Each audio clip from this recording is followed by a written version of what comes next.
here on the East Coast of the United States. Our guest today is Lieutenant Colonel Tony Shaffer, my longtime friend and collaborator. Colonel Shaffer is the host of The Hard Truth on America Out Loud Talk Radio Network, Saturdays and Sundays at 11 a.m. and available for download whenever you choose. Tony, it's a pleasure. Welcome back to the show.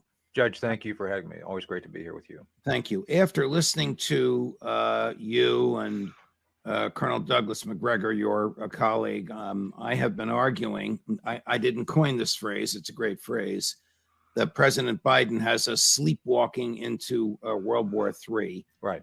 And lately I've been making a couple of points to support that, and I'd like you to share your views on it.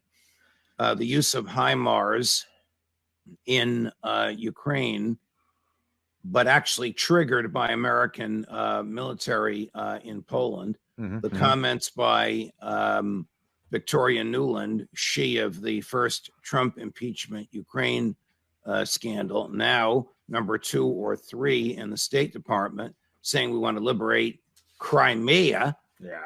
And the presence of 2 Ukrainian fighter pilots in the United States learning how to fly American F-16s. I mean, how dangerous is all this? We'll start with the HIMARS. I mean, I'm using these 3 events, which are inassailable. They're all historical events. Right. To argue that we are sleepwalking into World War III. Do you agree with the argument, and can you address these? We'll start with the HIMARS. I do. Let's start with the HIMARS. So that system is beyond the capability of the Ukrainian military to run. They simply do not have the expertise, leadership, internal, and technical skills to be able to organically maintain and run that. That is to say that someone else to help them. I'm pretty sure it's us, just saying. So one thing that I've not heard anybody say, and I'm going to say this on your show here, what happens if we have a Francis Gary Power situation? Remember, Francis Gary Power was the U-2 pilot that got shot down in 61, 60. He was what happens when a U.S. citizen wrapped up as a prisoner of the Russians? What does that do to us? And I mean, as you and I both know, you better than I from your career in the military, even though a lot of what you did, I don't think I'm spilling any beans, was undercover, but out of uniform, you know the risk you took. Out of uniform with no visible insignia, you lose the Geneva Convention protections. McGregor informs that there are hundreds of American military out of uniform on the ground in Ukraine operating equipment like these HIMARS. Right. And there are American military in uniform in Poland pulling the trigger, so to speak, on the HIMARS. So if you ask the question, are American guys shooting at Russian guys? The answer is yes. Right. Can Russia shoot back under the law? The answer, sadly, is yes. But I don't think they will. And that's where I agree with Doug as well. I think Doug says that the Russians have no interest in going to war with us. I think it's true. It doesn't mean that they won't grab someone and use them for leverage. Just saying. I think that both can be true. And this is where there may be some daylight between Doug and I. I do believe that Poland, we should be in Poland by the fact that Poland did suffer from the Soviet Union. They do have a legitimate, in their view, I'm saying from their perspective, not our perspective, fear of Russian expansion. With that said, the Polish people don't want the war. So I think this leads us back to the point of where, do we know what we're doing? And I think the answer is by us antagonizing and continuing to push and provide for more support where we are jeopardizing our interests by putting American citizens, whether they're military or not, whether they're undercover or not. When you do that, Judge, you prompt the potential for an expansion of the war. And one of the greatest dangers is miscalculation. So, and that miscalculation is being driven by Joe Biden, who has no idea of what they're doing. It's simply just throwing money and weapons into the fray and hoping for the best. And hoping is not a policy. So talking about Poland, right? The president of Poland has argued that the American military and the Polish military should be used to liberate Crimea. Yeah, I don't know. In my view, insane.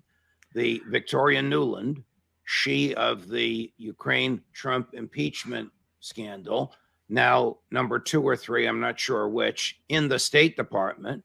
In those days, she was in charge of Eastern Europe. She's number 2 or 3, right underneath Tony Blinken. Right. Said the other day, we should liberate Crimea. Now, liberate Crimea. Crimea has been Russian since Catherine the Great was the head of the government, and that was before George III was the king of Great Britain. So Crimea has been part of Russia since before the United States existed. Right. Is this the real goal of Tony Blinken, or is she an outlier? Is Newland an outlier? No, I think the neocons and neoliberals want this. They want this for purposes of control and expansion of the nation state, and especially the EU. They want to make EU an expansionist state. I'm going to say something's probably going to be in trouble. You know, a guy named Adolf Hitler wanted to expand his state for purposes of influence and growing room. That's the impression I have with what they want to do. They want "quote unquote" growing room. And just let me put this in context. Okay, you seize Crimea, and then what? Tony Zinni, one of my mentors from the old days, General Zinni was commander of Central Command. He basically told me the story of how Bill Clinton, President Clinton, called him in 7 times when they had a dispute, because any number of times, Judge, Tony Zinni would be asked, can you do something militarily? Can you achieve military objectives? And he would go up and meet with the president face to face, and he would lay out how we could probably do it militarily. And he'd always ask the question, then what? What are you going to do after we achieve military objectives? So the same thing here. Okay, first off, you're going to be breaking the fundamental purpose of NATO. NATO is a defensive organization. I would argue that there should be a reinforcement of the fact that, Judge, it is a defensive organization. It is only there to defend when there's not someone who goes on the offensive. That's it. I want to stick with Poland, but I have to ask you this: when Gorbachev and George H.W. decided that the Berlin Wall would come down and Eastern Europe would be liberated, it was based on a promise that H.W. and Jim Baker made to President Gorbachev that NATO would never move eastward. And of course, we know what Clinton did. Right. Clinton moved NATO eastward. I mean, can you imagine the Chinese having offensive weaponry at the Rio Grande aimed at Dallas? I mean, that's what Putin is confronting. Is there even, and at the time that happened, what else happened? The Warsaw Pact, which was the communist version of NATO, ceased to exist. Right. We need NATO for anymore without the Warsaw Pact. Well, that's been a question for a long time. I've said publicly and did editorials that there's no purpose for it. As a matter of fact, it's a boys' club, literally. I mean, that's what you do. You got all these guys running around in uniform. Many of the European Union nations with long hair. Heck, a while back, I don't know if you remember, the EU wanted to have its own military. It's like, you've already got NATO. Why do you want a military with the EU? I do remember that. Yes. So my first question, why do you want a militarized Europe anyway? No offense to the Europeans. Anytime you militarize, you get in trouble. We have to come bail you out. We've done it like 3 times now. I don't think we want to come back for a 4th. And that's what we're trying to do. And I think that's where Biden and company are, like any number of other leaders on the left, Woodrow Wilson, FDR, who else got us in trouble? Bill Clinton in the Balkans. It seems to me, Judge, that there's a pattern here that's developing. Now, I know for a fact, and I know this is diverting a little bit, but I know that that General McMaster, when he was National Security Advisor to Trump, actually walked in 3 separate times and demanded that Trump authorized troop deployments to Syria. And he was like, no way. And I know for a fact, and I think Doug can confirm this as well, that Trump had the sense to not be bullied into doing something that was not in our interests. And this is where, again, right now, Judge, I don't see where anything we're talking about is in the American interests, the interest of economy, economic growth, being good neighbors. Again, it's like a bullying, like we're trying to get in there and bully someone. And I can tell you right now. So what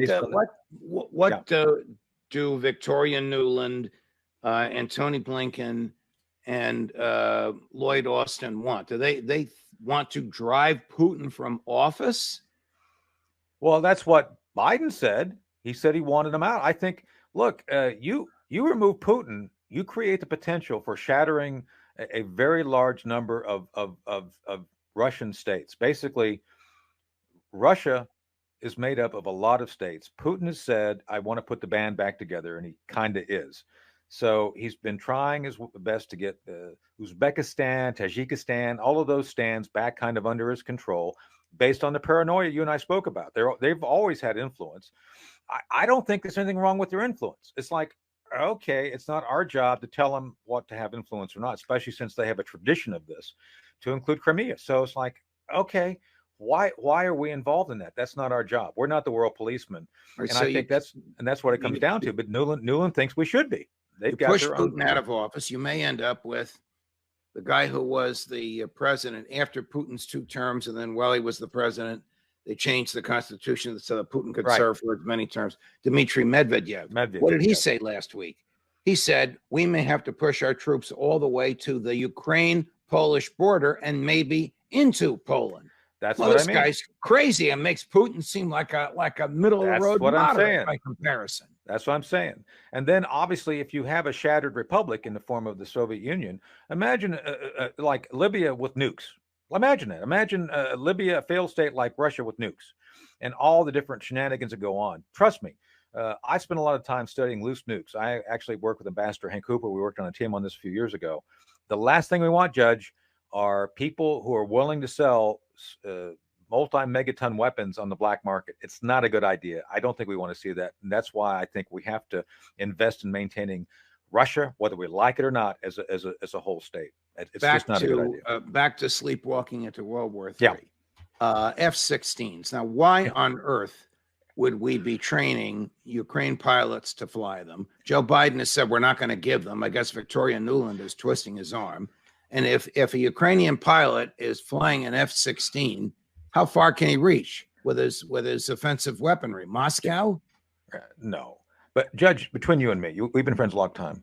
When do you really believe anything Joe Biden says anymore? I mean, seriously. I mean, the man lies. I share that view with you, but I think he's lying about this assessment as to how dangerous it would be for us to send them F-16s. They don't care. Anyway, 2 things on the F-16. F-16 is not the current generation fighter. It's a great aircraft, a great dog fighter. As a matter of fact, it's better than the F-35. We could have a whole discussion of the F-35, the stealth fighter, which gets shot down every time it goes up against one of these aircraft designed in the 80s, just saying. But it's not an offensive capability. These things would not be able to deliver nuclear weapons, not easily. Not to say they couldn't, but it's not designed for that. This is just a Band-Aid. If they do it, Judge, it's just a Band-Aid to give the Ukrainians some ray of hope to keep fighting. That's all it is. F-16s are tactical fighters that would have literally no effect on the battle space. You could give them a dozen of these things. It means nothing. They're short range. They might be able to deliver some precision ordnance on a few places. But I'm telling you right now, the S-300, take it down. There's no way these things would get anywhere past the Ukraine border. Probably not even that into anywhere past that. So I think it's a false hope.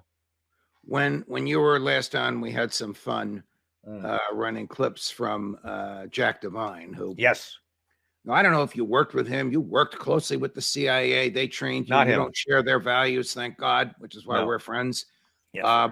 But Jack, of course, is Full Metal Jacket, CIA. We'll say he's a whatever. corporate man. He's a corporate man. Correct. Now, here he is on Russia, Gary, that first clip.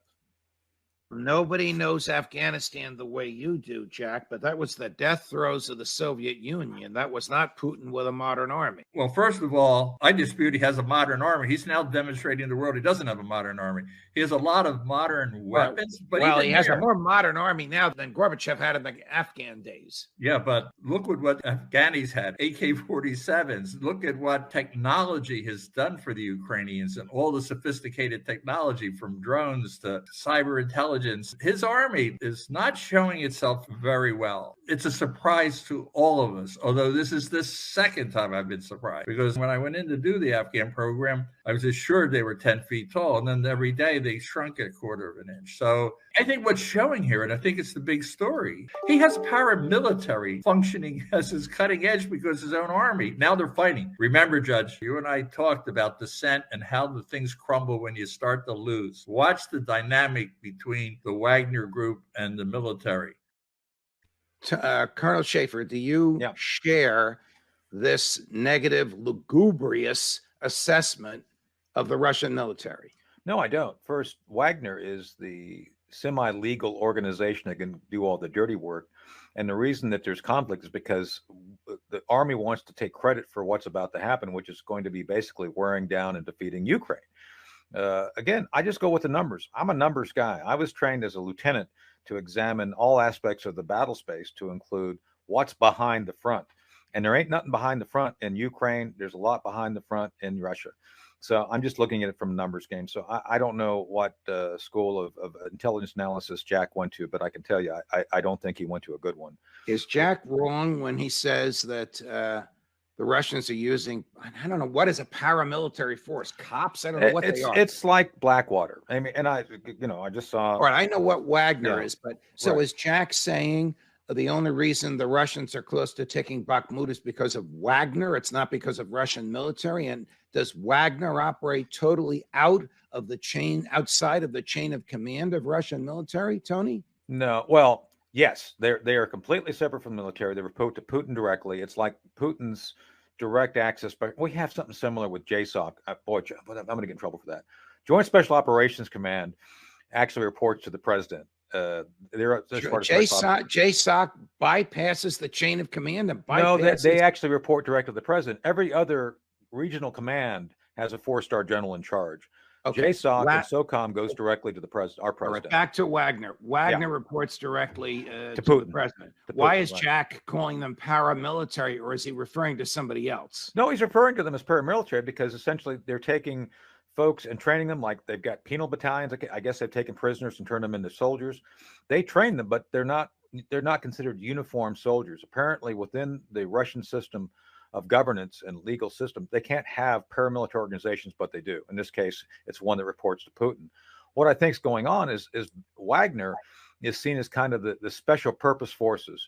During the Cold War, the Russians had special purpose forces. That is, folks who would go out ahead of normal troops and do special things like assassination, deception, all those things which regular army troops who are less trained, less experienced, just don't do as well. So they're smarter, they're more agile, and they're supposed to be doing things that are more tightly controlled by leadership. That's why they're using Wagner. It has nothing to do with well, there will be a conflict because I think both sides are going to want credit for, but I conflict, not that they're about to be. I think. Okay.